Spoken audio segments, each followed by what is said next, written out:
Hey everybody, welcome back to the channel. This is Michael Miller with my loving partner in all things, including crime, Tom Wheeler. We haven't ever really committed a crime, have we? Not that we know of. We did actually dump that in that dumpster. Remember that one time? We've done some serial dumpage. I remember that. It's surprisingly challenging to throw away extra stuff when you have it. Especially during a remodel. Well, today everybody, we are going to share with you some nightmare stories. We've all had these terrible clients that just haunt us and make it one of those scenarios where you really consider your life and why you chose this career path. And yet here we are and we stay in it. And in honor of spooky season, we thought we would run through some nightmare client scenarios, both of our own and those that people have shared online.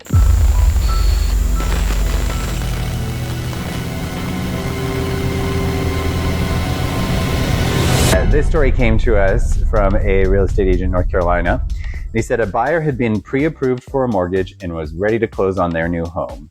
However, just days before closing, the lender denied the loan because the buyer had made a large purchase, a brand new car. This increased their debt-to-income ratio, making them ineligible for financing. With no other financing options, the deal collapsed and they lost their earnest money, which is the deposit you put down when you first go under contract with the property. Have you ever had that happen before, where somebody bought something large before closing? I've had clients do something like that. I mean, it's not uncommon. You're excited for your new purchase and you're browsing all the home store sites and you make a large purchase prior to closing. And I've had clients who've had to return stuff. So that's such a good point, because you get excited, especially if it's like your first home, you got to buy new furniture. Anytime you open up a credit card, that could cause some serious issues. So just wait until you've closed on the home. I actually had an interesting scenario recently where the approval was tight. We had actually gotten her mother to co-sign on the loan, and the numbers were still really tight. She owned another home in California, and when first going through the application process, she said that she didn't have an HOA. And as we were sitting down at the signing table, the day of closing, they gave her a form that said that there was no other HOAs that she hadn't told us about. And she was like, oh no, I have an HOA in California. Well, that HOA fee that's due every month climbs your debt to income ratio. So the lender had to scramble at the last minute to make sure that she was still approved. She barely, within like $50, was still able to get approved for that home. Just disclose everything, you guys. Just do it. the other thing that people don't necessarily think about when they're in the process of buying a home is employment. So if you are in a nightmare employment situation and you're still intending to purchase a home and you're in the process, you do have to see that job through until the property's closed. So I've had clients who literally, they're like, I really hate my job, I'm looking for new work, and they're in the process of purchasing a home. The lender's verified all of their income with the employer they're currently with, and if they switch an employer up before the closing, it'll throw off that debt to income ratio. So you had to fake it till you make it and then sign on the dotted line, and then the next day you can quit your job and you've got a mortgage. Okay, here's another nightmare story. A couple found a great deal on a home and entered into a contract, only to discover later that the seller was not the actual owner of the property. The scam artist had forged documents to appear as the rightful owner and was attempting to sell a home fraudulently. The real owner eventually surfaced and the buyers lost their deposit in the process. I have a lot of questions about this. I wonder for the listing agent how they've gotten to the point where they've signed seller documents and listed the home without clarity that the seller was actually the seller. Like when we do listings here in Boise, we have the title company do a title search, and that would have totally circumvented this issue before it begun. Well, this actually has been happening in Idaho recently with land. And scammers will go online, find out the name of the owner of the property, forge documents, and then do everything virtually with the listing agent. It still blows my mind because I think what they're trying to do is for them to get the deposit, because I can't imagine the deal going all the way to closing. But this is a very common scam.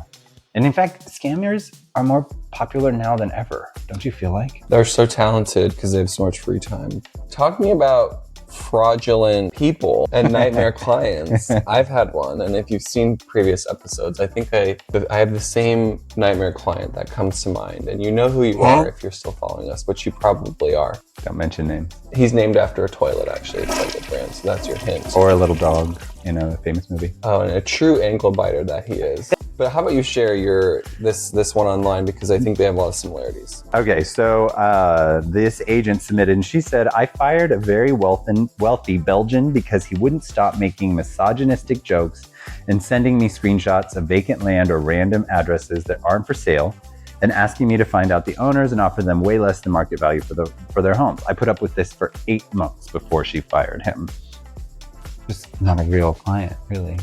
Or you had people who just like want, for some reason, to take up your time, because being a professional, experienced, successful real estate owners that we are, like if someone says we have a real estate need, you answer the phone.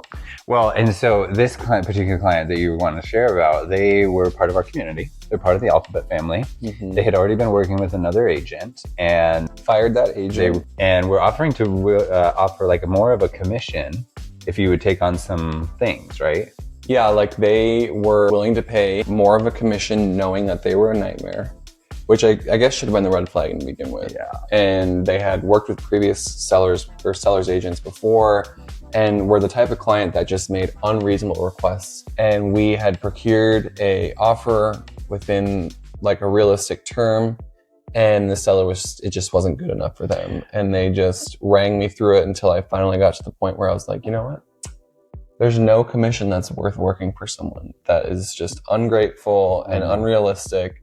So that's a nightmare that still comes up for me. And do you think you've released it? You know, I feel like in real estate, they say every deal is different and you learn something new. And there were finances involved, like there are, especially for us with sellers, because we take a lot of work to make sure the home's presented. Getting costs, things like that. And I have to just let go of and see the investment in my education and my future business endeavors. Yep. Having lost out on one deal, I learned so much more. Yeah, I think when you have one of those deals, it becomes so much easier to fire clients.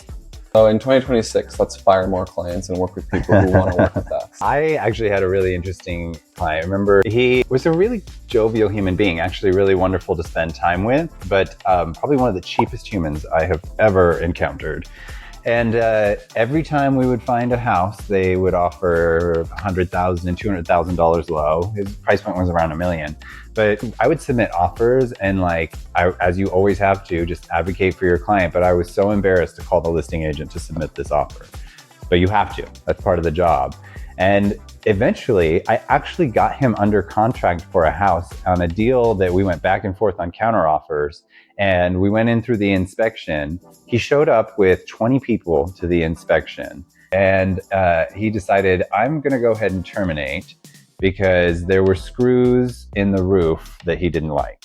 I had to let him go after that. I just stopped communicating. I said, thank you so much. And I stopped sending listings, and lo and behold, his level of interest matched mine. If you're the one that's like trying to create interest and get them out to showings and they're not that interested, you're wasting your time. You can't want it more than the client. Okay, last story. This agent submitted from Virginia, and she said, last year I had a seller. There was a lady that was in her 70s. She signed the listing agreement, and I even gave a discounted commission to help them out. Uh-oh, first problem. She accepted an offer, $5,000 above asking, but $5,000 in seller's concessions, so basically net list price. She refused to do any repairs after the inspection, and then the appraisal came in low, which was only 3K low. She flipped so bad that the buyer's agent had to make up the difference in their commission. Then she accused me of being an absent agent, claiming I never once called her after she signed the listing agreement in person, which of course I had done and explained everything and had it documented. She then cut me off and said, learn how to speak correctly, then take everything you're saying, roll it up, and shove it up your ass, and then f off and die. Bleep, bleep, bleep, bleep, bleep. Bleep, bleep, bleep. I relate. I mean, I've never had anybody tell me to F off, but I remember that I had a listing. This was a very lovely family. They also had like 4 different pets, including animals and ferrets, like all different kinds of pets in a house. So they were not out in the yard. They had several kids, and there was just a sort of odor to the home. We experienced it when we first walked into the home. We got an ozone machine and cleared it all out. We went to market. And of course, as a listing agent, you got to give back feedback to the sellers to tell them like if they're right on price, things like that. This is in the very beginning of my career. And I had said, yeah, well, some of the agents feel like the house is like a little stinky. And she lost it. And that was on me too, because I probably should have been able to phrase that a little bit better. But she was like, I am not stinky. My family is not stinky. And like, I can imagine that would be pretty painful to hear. Yeah. But the relationship completely soured. And I think just as a seller has to separate from their home in how they identify with the home, so do we as realtors separate from our clients and their baggage. Like, we are not our clients' baggage. You got to have a lot of help, including counseling. And maybe on the next episode, we'll talk about the counseling that Tom and I had to go through running the business together. Maybe that'll be a series. As always, if you liked what you saw here today, please like and subscribe. And we really want to know, what kind of nightmare stories do you have? Whether you're an agent who's worked with clients or you're a client that's worked with an agent, tell us a little bit about the nightmares that you've experienced. Thanks for joining us. Yeah, thanks for being here. Until next time.